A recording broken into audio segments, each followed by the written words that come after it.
Picture this. You walk into someone's home, everything is in its place. The surfaces are clear, there's a faint smell of something clean and fresh. And your first thought isn't, wow, nice house. Your first thought is, what kind of person is this? Because somehow, somewhere, we've all absorbed this idea that how someone keeps their space is a window straight into their soul. And honestly, psychology says you're not wrong. But here's where it gets interesting. Most people assume that clean house people are just disciplined, organized, maybe a little uptight, the kind of person who color codes their closet and irons their socks. And sure, some of them do, but the real psychological story goes so much deeper than neatness as a personality quirk. Because for a lot of people, a clean home isn't really about cleanliness at all. It's about something happening deep inside the brain that most people never even think to question. Let me show you what I mean. There's a concept in psychology called environmental psychology, and one of its most consistent findings is that our physical space and our mental state are in a constant, quiet conversation with each other. Your brain is always scanning your environment, whether you're aware of it or not, and it's making snap judgments every few seconds. Is this space safe? Is it predictable? Do I have control here? When your surroundings are chaotic or cluttered, your amygdala, your threat detection system, quietly stays on alert. Not panic-level alert, just low-grade background noise, like a fan that you forget is on until someone turns it off. Now here's where people who keep their homes clean are doing something fascinating without necessarily realizing it. They're not just tidying up, they're actively regulating their nervous system. A 2010 study published in the journal Personality and Social Psychology Bulletin found that people who described their homes as cluttered or full of unfinished projects had higher levels of cortisol, that's your stress hormone, throughout the day compared to people who described their homes as restful or restorative. The physical act of maintaining a clean space is, neurologically speaking, a form of emotional self-care. Think about it this way. You know that feeling when you clean your room after weeks of it being a disaster zone and suddenly you can breathe again? That's not just metaphorical. That's your prefrontal cortex, the part of your brain responsible for focus and calm reasoning, getting actual relief. Disorder creates cognitive load. Order releases it. But let's not flatten this into something too simple, because the psychology here is genuinely layered. Not every person who keeps a clean home is doing it from a place of peace. For some people, the need for a clean space is driven by anxiety, and there's an important difference.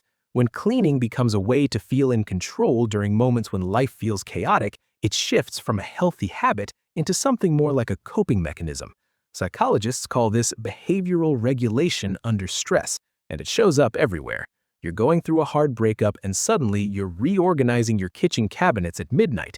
You've got a terrifying presentation tomorrow and you've spent the last 2 hours vacuuming. Sound familiar? That's not weakness. That's your brain reaching for something it can control in a moment when everything else feels uncertain. The house becomes a proxy for the world. If I can make this orderly, maybe the rest will follow. It's not irrational. It's actually a very human, very intelligent response to overwhelm. Now zoom out a little bit and you'll find another layer entirely: identity. For a significant portion of people, a clean home is a deeply personal statement. Not for other people necessarily, for themselves. The anthropologist Mary Douglas once wrote that dirt is matter out of place, meaning what we call dirt or mess is really just something existing where it doesn't belong, according to our internal sense of order. And our internal sense of order, that's shaped by our upbringing, our culture, our values, and our sense of self. For someone who was raised in a chaotic or unpredictable household, having a clean home as an adult can feel like one of the most profound acts of self-determination they've ever made. It's not about the dishes, it's about becoming someone new. There's also a fascinating link between cleanliness and cognitive performance that most people never hear about. A study from Princeton University's Neuroscience Institute found that visual clutter actually competes for your brain's attention, reducing your ability to focus and process information. Every object in your visual field is, in a small way, demanding a tiny fraction of your cognitive resources. Clean environments don't just feel better, they literally free up mental bandwidth. People who intuitively keep clean spaces may be unconsciously optimizing their thinking environment. They're not perfectionists. They're, in a sense, performance architects. And then there's the ritual aspect, because for many clean home people, tidying isn't a chore. It's a ritual. There's a meditative quality to it. The repetitive motion of wiping a counter, folding laundry, washing dishes. These small, predictable actions can trigger a mild state of flow, that mental zone where you're fully absorbed in something low effort and satisfying. It's the same mechanism behind why some people find comfort in knitting or cooking or tending a garden. The hands are busy, the mind quiets down. Psychologist Mihaly Csikszentmihalyi, who pioneered the concept of flow, argued that humans are at their happiest when they're engaged in purposeful, manageable activity. Cleaning, for many people, is exactly that. So what does this all add up to? Who is the person who keeps their house clean? Really?